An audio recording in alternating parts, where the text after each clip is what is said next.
데이터가 일상을 리드하는 광경은 이제 그렇게 낯설지가 않은데요. 아마존에서는 얼마 전 고객이 옷을 직접 입어보고 그 데이터를 바탕으로 옷을 추천해주는 서비스를 내놨습니다. 이렇게 편리해 보이는 빅데이터. 그런데 과연 빅데이터의 미래는 유토피아일까요? 2002년에 개봉한 마이너리티 리포트를 보면 특수경찰들이 범죄를 미리 예측해서 단속하는 장면이 나옵니다. 범죄를 아직 저지르지도 않았는데 사전에 적발해서 죄값을 치르게 해야 하나라는 철학적 고민에 빠지게 하는데요. 오늘날 이것은 더 이상 영화에서만의 이야기는 아닙니다. 미국에서는 이미 데이터에 기반한 범죄 예측 프로그램이 속속 등장하고 있습니다. 경찰 자원의 한계를 극복하기 위하여 범죄가 많이 발생하는 지역을 예측해서 그곳의 자원을 더 많이 분배하는 방식인데요. 그런데 이 모형에는 문제가 있습니다. 범죄는 피라미드 형태로 발생하는데요. 맨 끝에는 살인이, 강간이나 폭행, 그리고 도둑이나 소액사기, 맨 마지막에 경범죄가 가장 많은 비중을 차지하고 있습니다. 경범죄 건수가 많으니 주로 경범죄 위주로 집계 되는 것이죠. 또 경범죄는 가난한 동네에서 많이 발생하는 경향이 있습니다. 이러다 보니 경찰이 가난한 동네로 많이 출동하게 되고 더 많이 체포하게 되죠. 이것이 바로 빅데이터가 가져올 수 있는 유해한 피드백 루프의 한 예시입니다. 편향된 경찰 활동에서 새로운 데이터가 탄생하고 그 데이터는 경찰 활동의 정당성을 더 입증해주죠. 교도소에는 피해자 없는 범죄자가 넘치게 되고 미국의 경우 대부분 가난하거나 흑인, 히스패닉계 사람들이 넘치게 됩니다.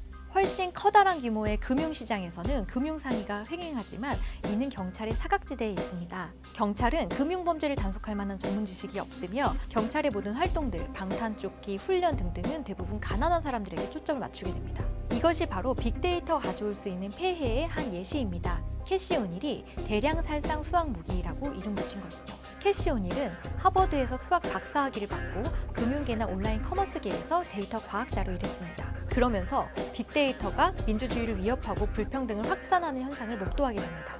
이에 데이터 과학자들이 가져야 할 도덕적 책임감에 대해서 느끼고 활동하고 있습니다. 예전에는 금융시장의 동향을 분석하기 위해 썼던 데이터 기법들이 이제는 우리 인간을 이해하기 위해서 쓰이고 있습니다. 소셜미디어, 온라인 커머스 등에서 수집된 방대한 양의 데이터가 24시간 처리되며 인간의 욕구, 행동, 소비력을 조사하는 데 사용됩니다. 또 개개인의 신뢰성을 예측하고 학생, 노동자, 연인, 범죄자로서의 가능성까지 점치고 있습니다. 하지만 진짜 문제는 빅데이터로 만들어내는 알고리즘이나 모형들이 실수를 할 수밖에 없는 인간의 선택에서 기인한다는 것입니다.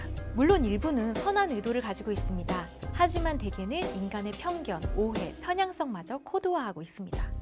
예를 들어 입사할 때 많은 회사들이 신용평가 점수를 조회하는데요. 실제로는 책임감 있고 유능한 사람인데 생활고에 시달리느라 신용평가 점수를 관리하지 못했을 뿐인 사람도 포함되어 있습니다. 이런 사회에서 가난이란 갈수록 위험해지고 더 많은 비용을 부담해야 하는 꼬리표를 달게 됩니다. 이렇게 우리는 모형에 의해서 적극적인 소비자, 백수, 환자, 대출 신청자 등으로 분류가 되지만 정작 우리는 우리가 무엇으로 분류되는지 알지 못합니다.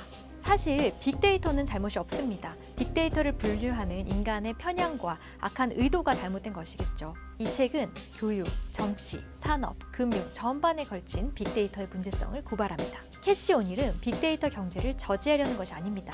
다만 이 문제를 해결하기 위해서 도덕적 상상력이 중요하다고 얘기합니다. 데이터 처리 과정은 과거를 코드화할 뿐 미래를 창조하지 않는다.